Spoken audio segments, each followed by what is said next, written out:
Kalusugan ay kayamanan. Overloaded na ang impeksyon sa ihi mo kapag ganito ang pakiramdam tuwing umiihi ka. Una, matinding hapdi o burning sensation sa pag-ihi, para bang may mainit na dumadausdos habang umiihi ka. Ikalawa, pag-ihi na parang may kirot na kumakadyot sa loob, stabbing pain. Ibig sabihin, mataas na ang bakterya at naabot na ang bladder wall.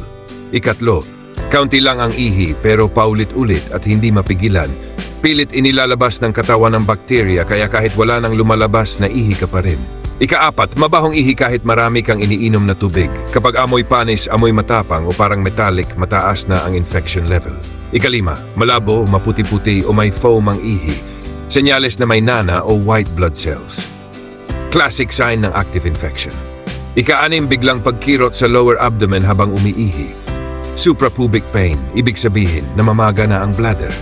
Ikapito, mainit ang pakiramdam ng katawan pagkatapos umiihi. Maagang senyales na lumalala ang impeksyon at posibleng magkalagnat.